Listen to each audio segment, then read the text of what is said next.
Hello दोस्त, मैं सुधीर कुमार। आप लोगों को MACC एजुकेशन चैनल में स्वागत है। अगर भी वीडियो आप लोगों को अच्छा लगता होगा तो सब्सक्राइब कीजिएगा और वीडियो अंत तक देखें, क्योंकि ऐसा ऐसा पॉइंट बताएंगे जो एक पॉइंट भी छूट जाएगा ना तो एग्जाम में दिक्कत हो सकता है। ध्यान से समझिएगा। पार्ट 1 वीडियो डाल दिए हैं, पार्ट 1 वीडियो देख लीजिएगा। उसमें पदार्थ के कुछ अवस्था बताएं, भौतिक परिवर्तन और रासायनिक परिवर्तन बता दिए हैं। बस वहां से पॉइंट चालू करने वाले हैं। ठीक, मेन पॉइंट देखिए।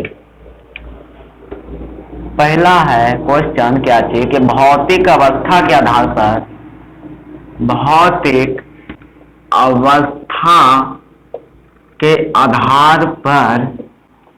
आधार पर पदार्थ कितने प्रकार के होते हैं? पदार्थ कितने प्रकार के होते हैं? भौतिक परिवर्तन या भौतिक अवस्था, भौतिक परिवर्तन कर लीजिए, ज्यादा अच्छा रहेगा। भौतिक परिवर्तन के आधार पर पदार्थ कितने प्रकार के होते हैं? ध्यान से समझिए। तो क्या हम कह रहे हैं? हम कह रहे हैं कि भौतिक परिवर्तन के आधार पर पदार्थ कितने प्रकार के होते हैं, समझिएगा। तो कितने प्रकार के होते हैं जी? 3 प्रकार के होते हैं। कितने प्रकार के? 3 प्रकार के होते हैं। यहां लिखिएगा कि dot dot dot dot dot के आधार पर पदार्थ 3 प्रकार के होते हैं। कितने प्रकार के होते हैं? 3 प्रकार के होते हैं। समय कम है जी, चलते ऐसे लिख रहे हैं। 3 प्रकार के होते हैं। पहला देखिए क्या चीज। पहला होता है ठोस। समझिए, पहला क्या चीज होता है? ठोस यानी सॉलिड। दूसरा में द्रव यानी लिक्विड।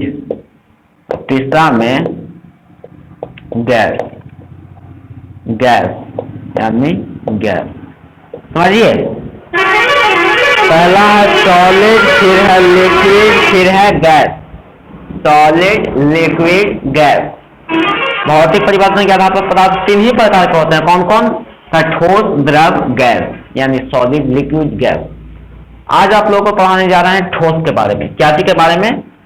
ठोस के बारे में। ठोस, ठोस कहते हैं किसे? ठोस कहते हैं किसे? समझिए, परिभाषा लिखेंगे नहीं बोर्ड पर, क्योंकि टाइम लग जाएगा। ज्यादा समझिएगा तो ज्यादा बेहतर रहेगा। ठोस किसे कहते हैं? समझिए कि वैसा पदार्थ जिसका, ध्यान से समझिए, ध्यान से कंसेप्ट देखिए।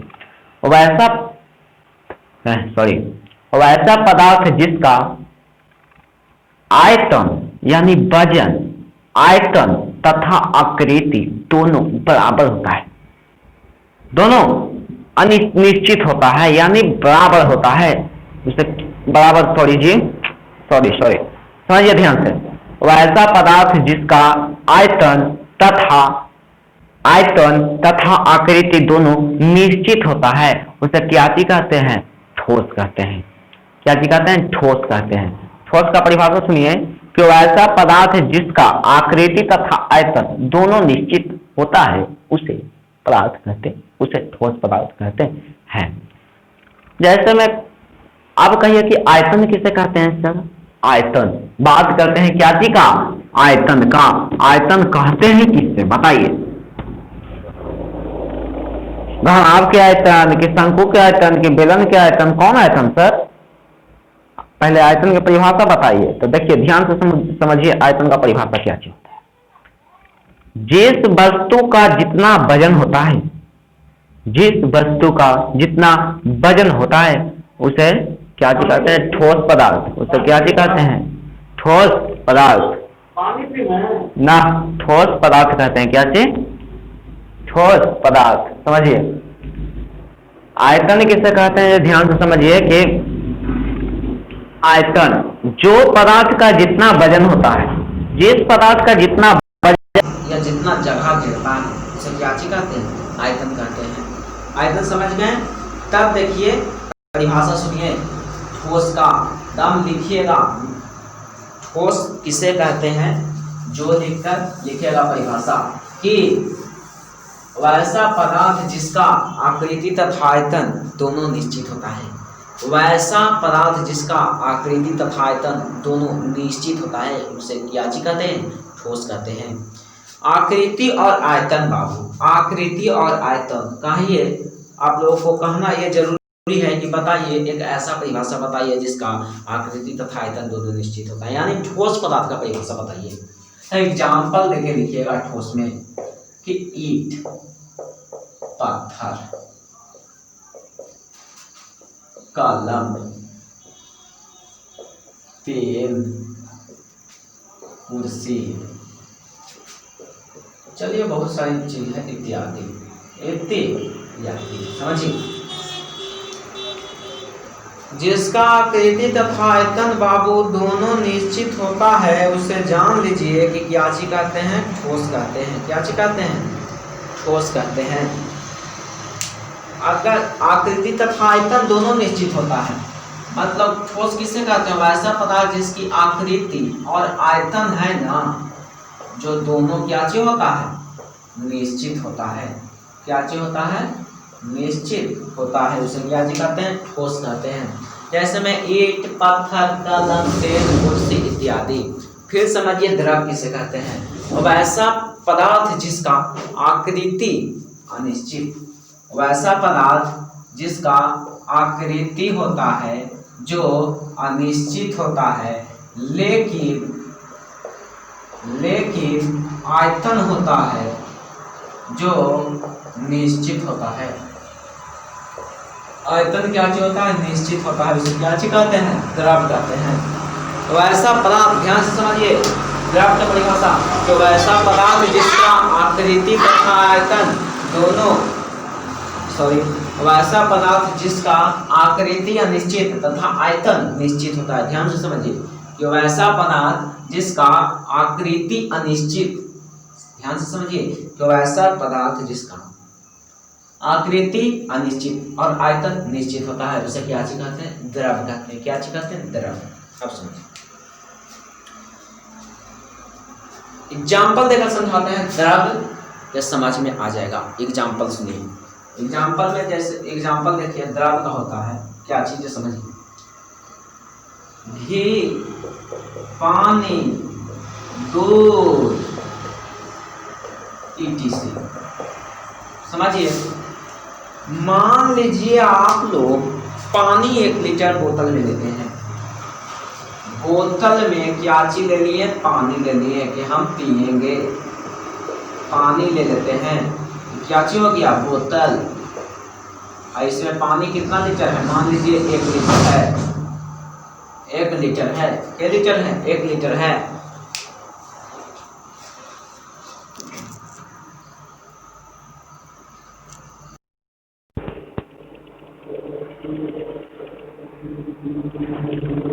ध्यान से समझिए कि जैसे में ले लेते हैं घी, पानी, दूध etc। समझिए एग्जाम्पल में ले लेते हैं पीने वाला पानी, यानी 1 लीटर पानी बोतल के रूप में ले लेते हैं, 1 लीटर पानी। ठीक है, दुकान में से ले लेते हैं, मान के चलिए स्प्राइट ले लेते हैं या कुछ भी ले लेते हैं जो बोतल में पैक होता है। और ये क्या चीज हो गया बाबू, इसमें क्या चीज है, पानी है। क्या चीज है, पानी है। अब देखिए, अब आप घर पर आए तो कहें कि हम इसमें नहीं पिएंगे, हम इससे नहीं पिएंगे, हम क्या चीज से पिएंगे, बाल्टी होता है या लोटा होता है या गिलास होता है, इससे पिएंगे। समझिए, मान के चलिए ये क्या चीज हो गया, बाल्टी हो गया। क्या चीज हो गया जी, बाल्टी या तसला बोल सकते हैं, कुछ भी बोल सकते हैं। इसमें क्या चीज है बाबू, पानी है। क्या चीज है, पानी है। क्या चीज है बाबू, ध्यान से समझिए, क्या चीज है, पानी है। ये क्या चीज है जी, मान के चलिए क्या चीज है, बाल्टी है। क्या चीज है, बाल्टी है। ध्यान से समझिए, इसमें था पानी और ये क्या चीज है, पूरा बाल्टी है।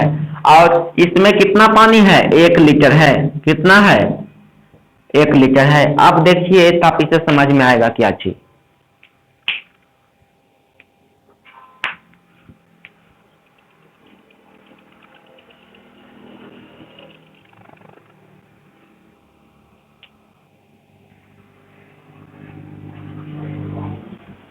अब समझिए, तब इससे क्या चीज समझ में आएगा आप लोगों को कि ये था पानी, इसमें बोतल था, बोतल में पानी है, ठीक है, क्या चीज है, पानी है। ये क्या चीज है, बोतल, और इसमें पानी 1 लीटर है। ये घर आए तो तसला ले लिए, ये क्या चीज बोला जाता है, बाल्टी बोला जाता है, क्या चीज, बाल्टी, इसमें पानी है और इसमें पानी 1 लीटर है। अब समझिए इसका आकृति देखिए, पहले क्या चीज की आकृति के था, बोतल की आकृति के, अब हो गया क्या चीज के, बाल्टी की आकृति के। पहले था बोतल की आकृति के, फिर हो गया बाल्टी की आकृति के। समझिए द्रव के परिभाषा सुनिए कि वो ऐसा पदार्थ जिसका आकृति अनिश्चित होता है और आयतन निश्चित होता है उसे द्रव कहते हैं। सही में होता, पर यही बात हुआ कि बोतल था लेकिन आकृति चेंज हो गया, क्या चीज में, बाल्टी में चेंज हो गया, लेकिन आयतन यानी वजन पानी क्या है, जो उतने है, इसमें भी 1 लीटर पानी है, इसमें भी 1 लीटर पानी है। समझिए, समझ में आ गया होगा आप लोगों को। परिभाषा सुनिए कि द्रव के क्या चीज होता है, और ऐसा पदार्थ जिसका आकृति अनिश्चित और आयतन निश्चित होता है उसे क्या चीज कहते हैं, द्रव, उसे द्रव कहते हैं।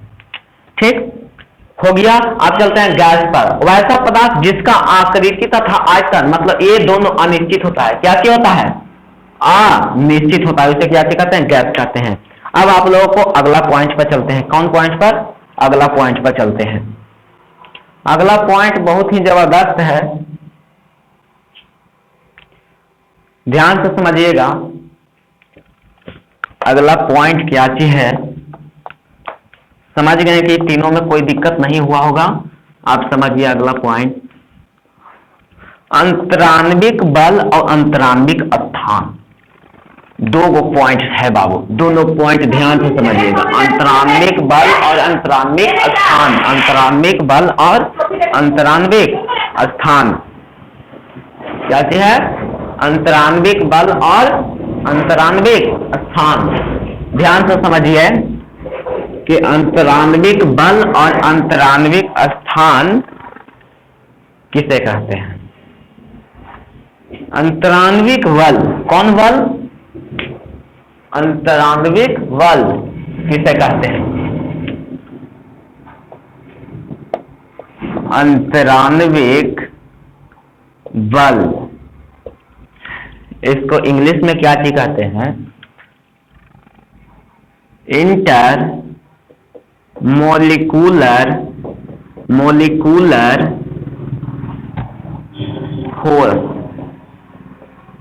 फोर्स क्या है, क्या है, समझिए इसका परिभाषा। Inter molecular force, inter molecular force, intermolecular force. तो समझिए आप क्या चीज होता है इंटरमोलिकुलर फोर्स के बारे में समझिए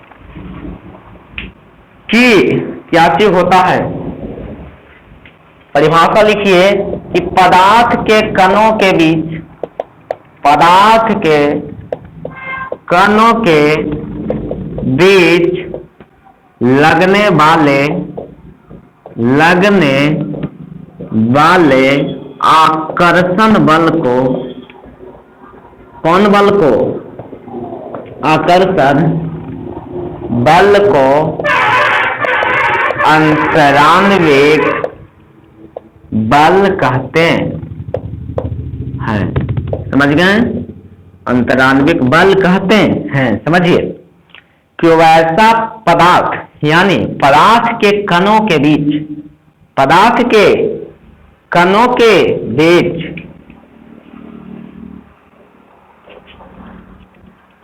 पदार्थ के कणों के बीच यानी पदार्थ में उपस्थित कणों के बीच लगने वाले आकर्षण बल को अंतराण्विक बल कहते हैं। जैसे में देखिए, मान के चलिए पदार्थ है, क्या चीज है, पदार्थ है, क्या चीज है, पदार्थ है, क्या चीज है, पदार्थ है।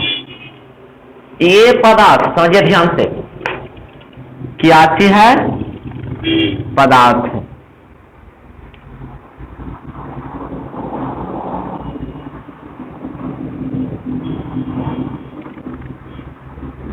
क्या चीज है, पदार्थ है। समझिए ध्यान से, इसको तो समझ में आ जाएगा आप लोगों को। अंतराण्विक बल किसे कहते हैं, और दूसरा परिभाषा समझ लीजिए कि अंतरान्विक स्थान, दोनों एक बार समझा देंगे। अंतरान्विक स्थान यानी इंटर मोलिकुलर स्पेस क्या है? आंसर में लिखिए कि वो पदार्थ में उपस्थित कणों के बीच, पदार्थ में उपस्थित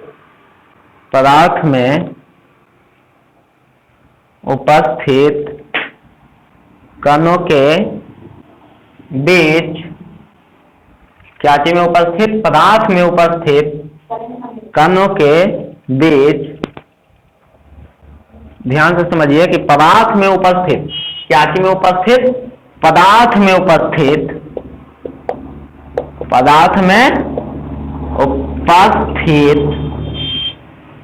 कणों के बीच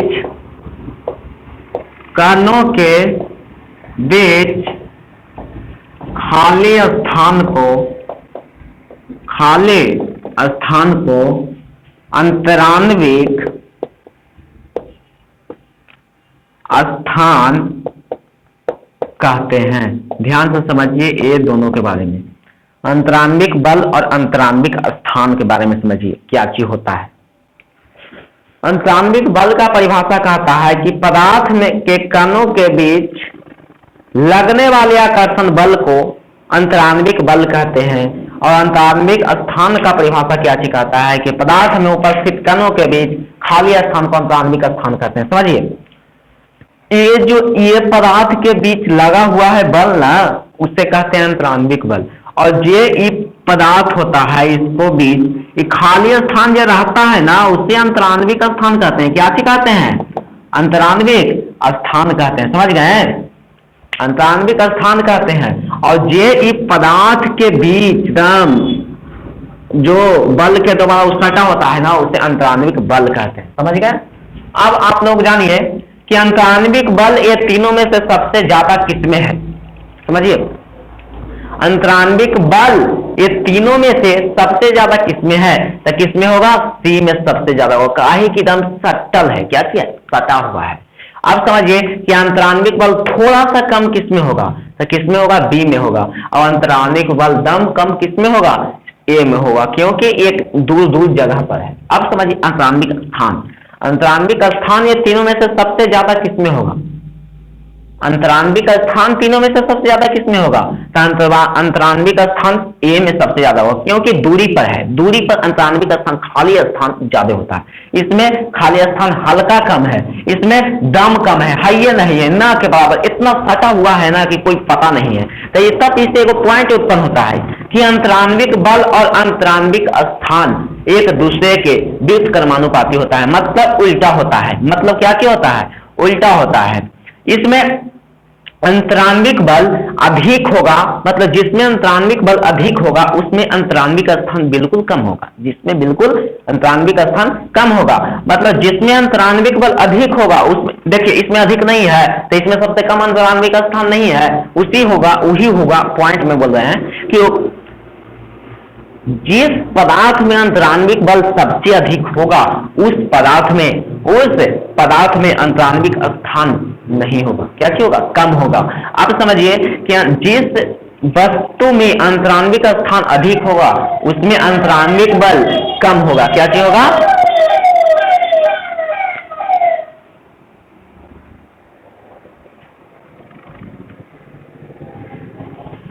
क्या चीज होगा? कम होगा। समझ गए दोनों की परिभाषा? अब चलिए आगे क्या चीज है जो ध्यान से सुनिएगा। देखिए इसमें पॉइंट उत्पन्न होता है, क्या चीज है समझिएगा ध्यान से। अंतरान्विक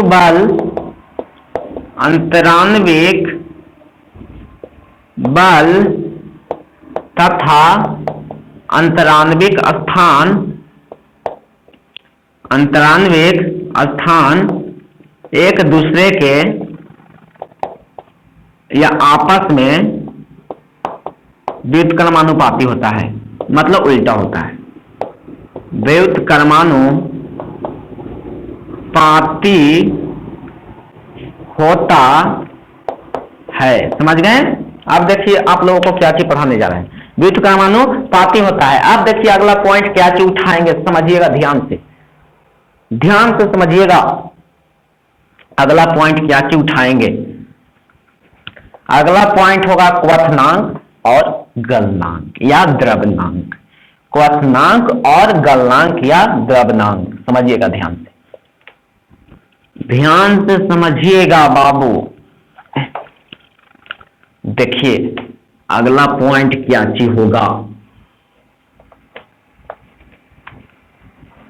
समझिए ध्यान से कि क्या चीज अगला पॉइंट हम कहेंगे। इंग डाल लेते हैं, ध्यान से समझिएगा।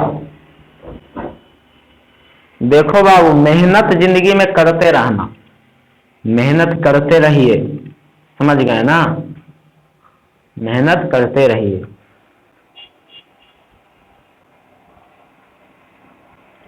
पढ़ाई में पीछे कभी नहीं रहिएगा, पढ़ाई में कोई काम में पीछे रहिए लेकिन पढ़ाई में दम नहीं पीछे रहिए।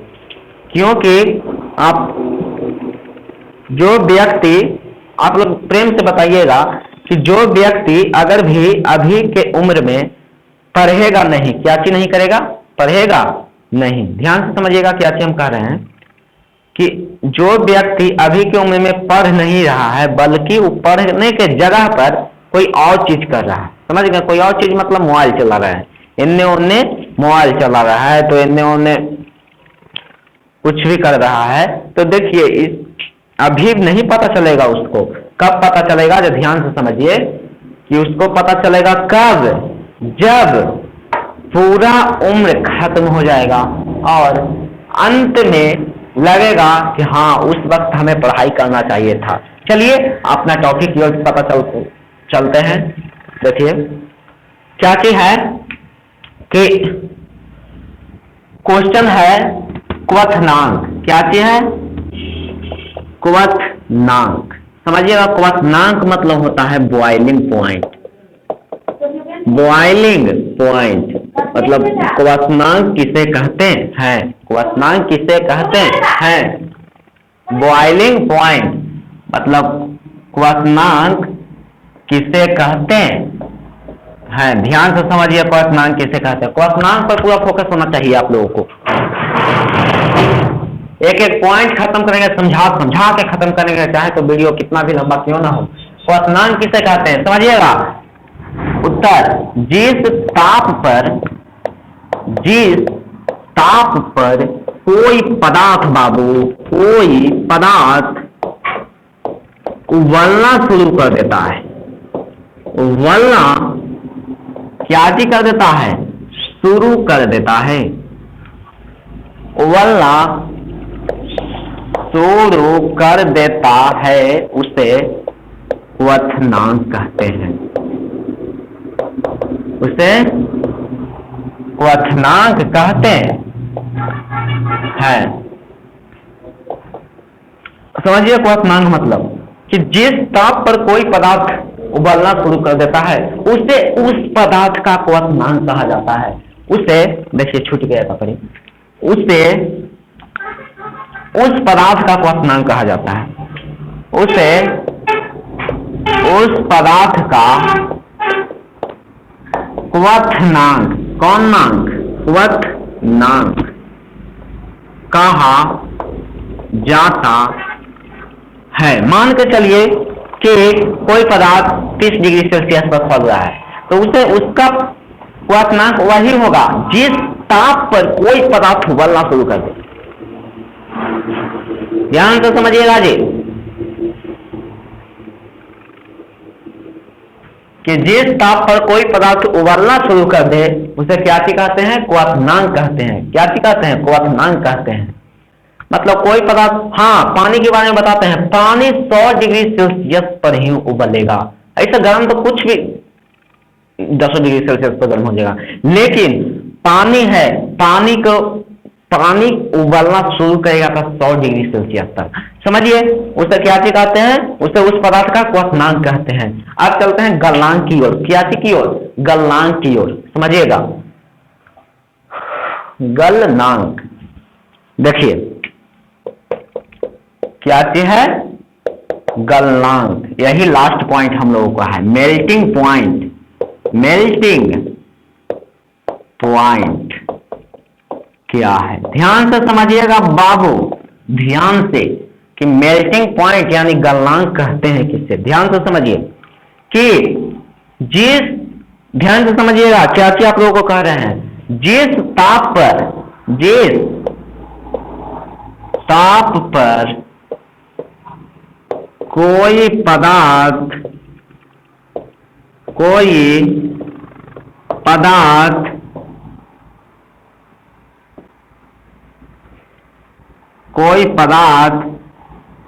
पिघलना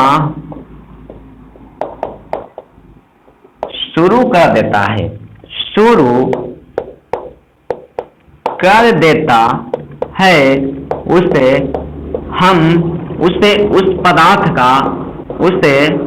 उस पदार्थ का गलनांक, क्या चीज, गलनांक, या उसे कह सकते हैं या द्रवनांक कहते हैं। समझिए ध्यान से कि जिस ताप पर कोई पदार्थ पिघलना शुरू कर देता है उसे क्या कहते हैं, उसे उस पदार्थ का गलनांक कहते हैं। क्या कहते हैं, गलनांक कहते हैं। ध्यान से समझिए, गलनांक का परिभाषा क्या होता है कि जिस ताप पर कोई पदार्थ पिघलना शुरू कर देता है, जिस ताप पर कोई पदार्थ पिघलना शुरू कर देता है उसे उस पदार्थ का क्या कहते हैं, द्रवनांक या गलनांक कहते हैं। ध्यान से पॉइंट समझिएगा कि जिस पदार्थ का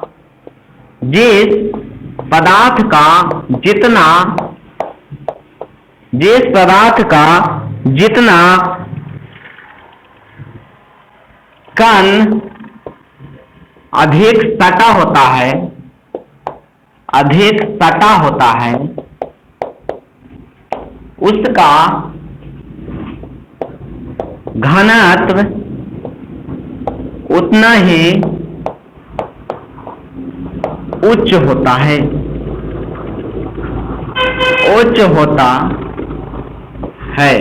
यही था आज आप लोगों का लास्ट पॉइंट। केमिस्ट्री का क्लास आप लोगों को, केमिस्ट्री का क्लास खत्म हो रहा है। हाँ, लेकिन मैटर चालू रहेगा बाबू, पदार्थ चालू रहेगा, आप लोगों को पदार्थ पढ़ाते रहेंगे। ये दूसरा वीडियो था, कई वीडियो जाएगा तब पदार्थ जाकर खत्म होगा। हाँ, लेकिन 12th में दिक्कत नहीं होने वाला है, 11th में तो दम दिक्कत होबे नहीं करेगा, 100% गारंटी दे रहे हैं। ये था पार्ट 2 वीडियो। कौन वीडियो, पार्ट 2 वीडियो। ऐसे ही वीडियो डालते चल जाएंगे केमिस्ट्री के बाबू, मैटर के वीडियो ऐसे ही डालते चल जाएंगे, मैटर यानी पदार्थ के बारे में। आज इतना ही रखते हैं इस वीडियो में, क्योंकि वीडियो बहुत ज्यादा लंबा हो जाएगा, आखिर आगे चलेंगे था। इसीलिए आप लोगों को वीडियो अच्छा लगा होगा तो अपने दोस्तों के पास शेयर कर दीजिएगा, क्योंकि वो भी जान सकें कि हाँ ये भी होता है। इसलिए वीडियो देखने के लिए धन्यवाद।